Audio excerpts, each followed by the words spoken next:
Hi, everyone. Okay, so this is going to be pretty cash. I'm just checking my mic, making sure it's on. Um, we're going to see what kind of comes through, but I've been noticing a huge, probably one of the reasons I don't do energy forecasts as often anymore is because the way that we are impacted by the cosmos is so different and so unique. And so I prefer to really work with people one on one because it's to me the most ethical is like if I can look at your chart specifically and tell you what is happening there, that feels more ethical to me than these broad forecasts. However, on our Substack, I think I'm going to start doing something within that realm, like some forecasty stuff, but I don't want you guys to take it all with a grain of salt because again, your birth chart matters. And not just your birth chart, your sensitivity, right? Your attunement. My experience has been that the more I am attuned to my own inner oracle, I'm listening to my body, I'm listening to my desires, I'm like trusting myself, the less the cosmic weather impacts me, which has been interesting. I don't know if there's any like esoteric laws that kind of apply here, but that has just been my experience. I barely check the cosmic weather now for myself personally. Um, I also have gate 15. And so when people have gate 15, they naturally just live in flow with the cosmos and nature and seasons and whatever. We also are a lot more sensitive to these things too. So it's kind of like a catch 22. But all that to say, something I have been noticing is everyone is miserable right now. For lack of a better word. Everyone, okay, this is what I think is happening, okay? There is a collective heart opening, a collective heart expansion, actually. I'm going to pull up. I should have did this before. Classic Gemini doing this live, but I want to actually just see what's happening and what's really going on here. Yeah, I think we have a collective heart opening, okay? And it reminds me of that Rumi quote. It's like your heart needs to break over and over and over again so that it can open. Wait, again, we're gonna Google this. All things. Rumi, heart, open, break, quote. Yes, you have to keep breaking your heart until it opens. And a lot of you, a lot of us, I'm in this boat too, actually. A lot of us are fighting. This is so interesting. I never record at this time. A lot of us are fighting the breaking, and therefore we're fighting the opening. And so the breaking looks like grief, devastation, loss, letting go of something that is not meant for you. It looks like self-doubt. It looks like self-worth issues coming up. It looks like questions of, am I good enough and am I lovable? It's going into the depth of that, of whatever is heartbreaking for you. It is heartbreaking to wonder, is my business ever going to get off the ground? It's heartbreaking to ask yourself, do I really love my partner and do they really love me? It's heartbreaking to ask yourself, have I made the correct choices in life? Am I who I want to be? All of that stuff is heartbreaking. And when we don't allow ourselves to sit with the pain, the grief, the challenges that come up, and we don't allow that breaking to happen, we are resisting the opening, and the opening is what is meant to be happening. Okay, it happens at the end. It happens when we embrace the challenges of life. I think sometimes, especially in the spiritual community, spiritual baddies are bad for this. We want everything to be sunshine and roses all of the time. if I just meditate more, if I know more about what's happening with the cosmos, if I know it, if I understand it, if I intellectualize it, then it won't hurt me. One thing we have to get really good at is embracing pain, embracing sadness, embracing all of the things that are hard and difficult because we can't really change them until we turn and look at them. And a lot of people right now are, I put a question box on Instagram and a lot of it was like, I'm doubting myself. I'm running away from my potential. I'm avoiding myself. I'm avoiding life. I'm numbing out. I'm disconnecting. It's because to drop into the energy of the moment requires a toughness, an emotional toughness, an ability to be and breathe through something really difficult, right? To breathe through whatever is trying to be initiated. Like Scorpio season is always a season of initiation, especially like I am a Sagittarius rising. So Scorpio rules my 12th house. Anytime the sun is in water, Scorpio, Pisces, Cancer, I am going through it because the sun is in, one of these houses that holds a lot of depth. And Scorpio season is always, always initiating us into a new level of our power. Okay. That's what Scorpio is obsessed with. Scorpio wants to feel empowered. Low road Scorpio wants to have power over others. Okay. I don't really even like using low road. Like it's not there's just a spectrum. Okay. And all of it is fine. All of it is part of the experience and spectrum of being human. But maybe on this end of the spectrum, it's about I want to have power over others. I want to have ultimate control. Okay. And then on the other end of the spectrum, it's mostly I want to feel empowered and I want to feel sovereign.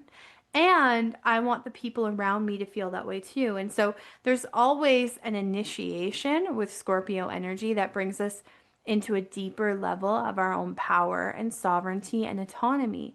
And so some of you guys might be avoiding making hard decisions because they require you to take responsibility for the outcome. So you have to look at, okay, who am I? And what do I want? What is important to me? And you have to be able to confront the parts of you that maybe don't want that thing, which is why you haven't taken the leap, or the parts of you that are doubting of whether you deserve the thing or whatever it is. But there's mental gymnastics that happen during Scorpio season, and these cause us to pull away from ourselves. And so the thing that I'm going to encourage you to do is to turn inward and to feel. Like to actually sit in the feeling, to be present with what is and not what you wish something was. Okay, this is how we prepare for Sagittarius season. I love Sagittarius season as a Sag rising. Sag season is YOLO season, but the only way you get, when you look at Sag placements and you're like, how are they so free? And how are they so autonomous? And how are they so unbothered and unconcerned with the outcome of something? How do they live such an abundant, joyful, free spirited life? They do that because they have depth, they have resilience, they have an emotional inner toughness. All of the seasons and all of the signs. Oh my God, coconut. If you guys are watching the video, my cat is on my lap and she always wants me to pet her whenever I'm recording. It's interesting. And now there's cat hair all over getting in my mouth. Real sexy. So all of the signs build upon the wisdom of the last. And if you want to get to that free-spirited, wild, authentic, interesting, radiant Sagittarius energy, you have to go through the depths of Scorpio. And I think a lot of people run and hide and avoid and numb during this initiation, okay? There's certain Scorpio initiations that are based on the timing of your life. And if you want to know more about that, you can always book a Persephone reading or my longer reading series, Walking the Spiral Path. And so for some of you, you might actually be in a dark moon period in your life. You might have a progressed moon in Scorpio. You might be going through a 2.5 year long period where this is a deep, deep initiation for you. Or maybe you're just like the rest of us, where Scorpio season has these little mini initiations where we are being asked to confront death, for lack of a better word. The old self dying, old beliefs dying, old friendships dying. Like when you can go into the depths and you go into what is scary and challenging and hard, you go into like the underworld, you know, um, you develop a resilience, okay? Because coming back up out of the underworld is a journey. So this is like very similar to the hero's journey or the heroine's journey, the descent and the ascent, which figures like Persephone, for example, often speak to psychologically. The descent and the ascent both require, there's like gates, okay? So even if we want to go back really, really far in mythology and story, one of the first and oldest stories is the descent of Inanna. And Inanna is similar to Venus, okay? They have Venus, and what we know about Venus comes from what we know about Inanna. And so there were these gates that she had to go through into the underworld, and there was a journey she had to go through to come back up. And we see this time and time and time again with stories of death and rebirth, right? The resurrection, ideas of like, okay, you have a, like in a more modern, the breakup and then the glow up, okay? When we avoid the descent, the death, the going into the underworld, the confronting of what is challenging and difficult and hard, we also get stuck there. And so we can't actually do the ascent because we refuse to even look around. We're in hell, okay? The underworld is like hell. We're in hell, and we refuse to acknowledge the fact that we're in hell. So we can't actually change anything about our situation because we're trying to not notice what is around us. And it's through going through that descent and then the ascent back up into the earth plane, okay, that we develop the grit, resilience, self-trust required for the Sagittarius YOLO energy. Sagittarius has that, fuck it, we all die. YOLO, you only live once. It's the awareness and the willingness to be truthful about the way the world works and the impermanence of everything that allows Sagittarius to live such a full life. Because when you are clinging and hoping and praying that you don't fuck up anything ever, and you're trying to be perfect and you're trying to be controlled and you don't want to look at anything that's challenging or hard or that might take you off path or whatever, you're not living a full life. It's only through really, really confronting these parts of ourselves and these parts of the human experience that we get to live to its fullest. It reminds me of like, there's all those songs, right? Like Live Like You're Dying. There's movies about this. It's like a really common trope of like, it's typical for people to be confronted with mortality or an ending of some type. And through the acceptance of that, they then are able to live fuller. Their hearts are open, right? If you know that you're only going to be able to love someone, you know, say you go into a relationship and you know, okay, this relationship is going to last 2 years, right? There's no way of ever knowing this. This is just a fake Black Mirror episode. But say you know that. You have two options. You can love that person to the best of your ability with a full open heart, knowing that there is an end to that, but that's okay. Accepting that there's an end to that and loving them fully and deeply anyways. Or you can close off and keep your heart closed and shut down and pull away out of fear of the fact that you're going to have to deal with that ending.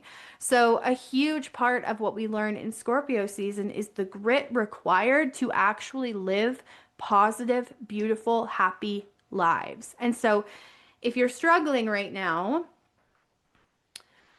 I mean, this is hard because it's all dependent on what else is happening for you in your design, in your transits. But the more you can really turn and accept and turn towards and look at whatever it is that you are running from, the easier it's going to be. The more you take responsibility for changing what can be changed, the easier it's going to be. And I would say the more you seek support on the areas where you're like in all of these stories, the descent into the underworld and the ascent, there's a guide. There's something called psychopomps, okay? Persephone actually becomes a psychopomp, but Hecate is a psychopomp, Mercury is a psychopomp. Like in most of these myths and legends of people going into the underworld, there are guides that they meet along the way. And so, a lot of times when we're going through that journey and we're turning inward and we're looking at ourselves and our vulnerabilities and our fears and our pain, we want to do that alone because it feels vulnerable. But usually we need a guide. And so, that's where, connecting with someone that loves you is important, a therapist, a coach, anything like that. Okay. Love y'all. Bye.